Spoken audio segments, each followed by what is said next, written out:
recent years, our population has increased by about 10%, but it appears crime has doubled. What do you attribute this to, and what can be done?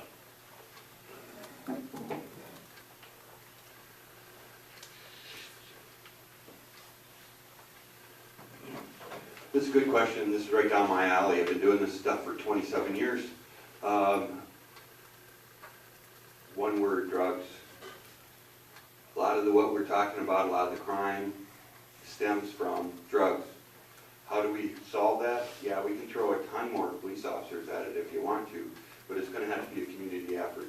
We probably, and there's a good chance we're going to need more police officers. I don't know that. That's up to the chief to ask for those things.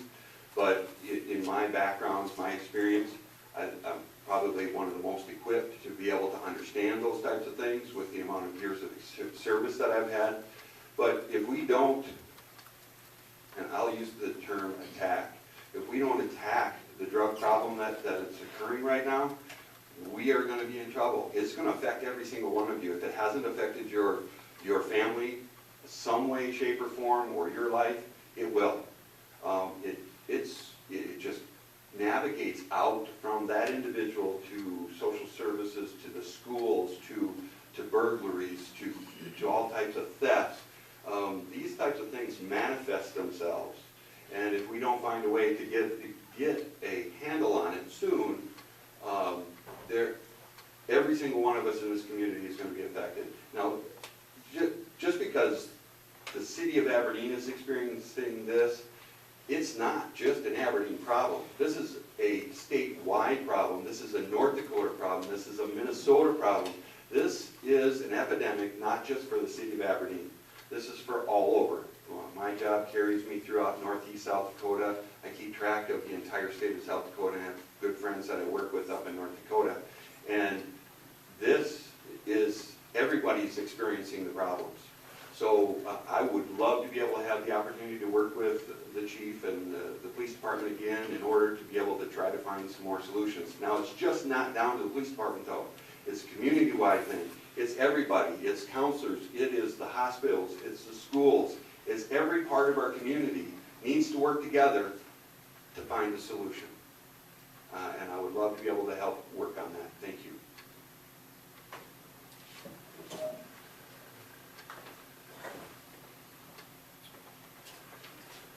I would agree. You know, the drug problem in Aberdeen, I think, is actually bigger than the average resident knows about. I struggle with that every day, trying to hire people, you know, passing my drug screen to get employment in my company. This is kind of difficult. I mean, obviously, if the population increases, you want to have the appropriate police force, you know, to accommodate the population that's out there. You know, I look at this as maybe we have to look deeper and look at a root cause of maybe we need to look at where are they getting the drugs. And the best way to decrease the drugs in the community is stop where they can get it. You know, we are in a rural community, so meth is a big one.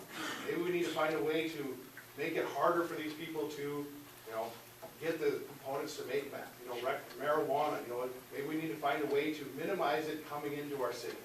This is always one of those things, especially in a rural community like this, it's hard to control and it's kind of, you know, it's hard to get it off the streets. But I mean, I struggle with this every day.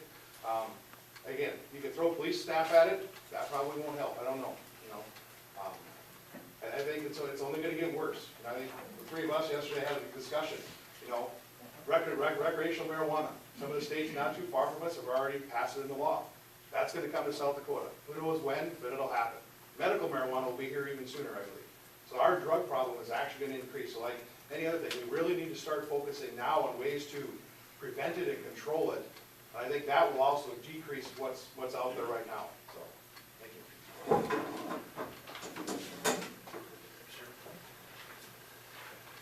Well, this is not my area of expertise, but what I did do, because I don't really have a handle on crime, I have never been in jail.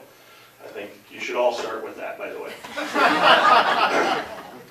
So I did. I called our police chief, Dave McNeil, and I sat down, and I was just only going to try to take 30 minutes of his time, but he's so passionate about keeping Aberdeen safe. He gave me, it was a two-hour education class. It was a tour of the facility. It was introductions to officers on the force. It was really super enlightening to me. Now, I don't know who wrote the question, but the question is flawed. Crime has not doubled in Aberdeen in recent years, okay? We have, in our police chief's own words, we still have an incredibly safe community. Drug-related crimes has increased significantly. I encourage everybody that's concerned about crime in Aberdeen to pick up the police chief's annual report. Now, this is the 2015. He's got the 2016 on his desk, and it'll be in print soon. You can see where certain elements of crime have gone down. In certain cases, domestic violence is a big issue that's stayed flat. I think we've got a lot of people in place to help in all levels of crime. All total alarm calls in 2015 went down, okay? We don't have a doubled amount of crime. I don't want our citizens to run out in a fever pitch thinking that Aberdeen has now all of a sudden become the least safe place in America, because that's absolutely not the truth. And I want to say exactly what David said. It's drug-related crime, for sure, and we're going to have to come up with a solution. But the one thing I do know, I'm not the expert in that area. It is the counselors, it is the resource officers at the schools, it's our police chief. If you've never met our police chief, he's fantastic.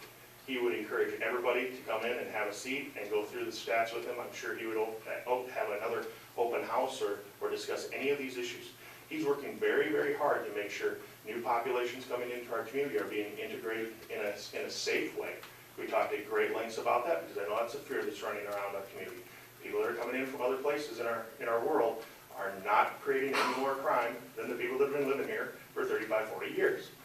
We don't want to sell our community into some scare tactic environment where we think we need to put up armored vehicles at every corner and militarize our police. That's not Aberdeen. Talk to our police chief. He's got his finger on the button. He knows what's going on. He's preparing for expansion to police staffing as our community continues to grow. He's doing it in a very economic or forward manner, in that he's looking at rolling them out in the course of a number of years versus just thump, here's 10 new officers or 3 new officers or whatever he needs. The man is very intelligent. I think he's the right person for the job. I'm not going to try to stand up here and tell you that anything he's telling us is a bunch of bunk or anything like that. I think David agrees with Chief McNeil. I think there's a good man at the job, and we need to trust him. We need to support him as a council and respond to his requests when he makes them.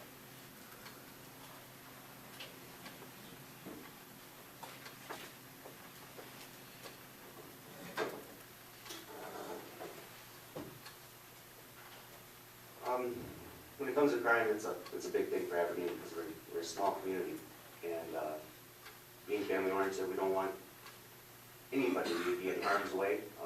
And like they said, it's a drug issue. It is statewide. It's not just us.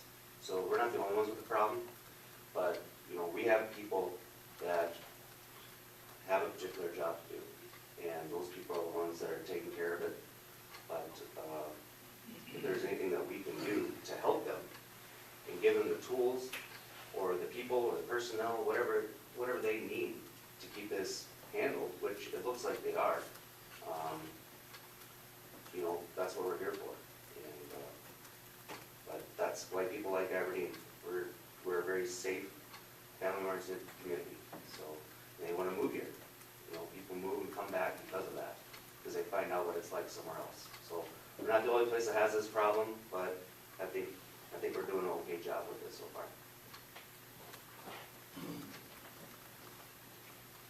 Well, I agree with many things Dave had to say. I had 21 years in law enforcement, but my career ended in '95. Well, since that time, drugs have become much more aggressive and prevalent. Our jails and prisons are filled with drug-related crimes. This is not an easy solution or a quick fix. This is a local, state, federal problem. And I know that our police department works with all of those agencies. They're working very hard. These investigations take a lot of man-hours for our police. And it takes them away from other very important duties and responsibilities that they have in our community. So this is not an easy solution.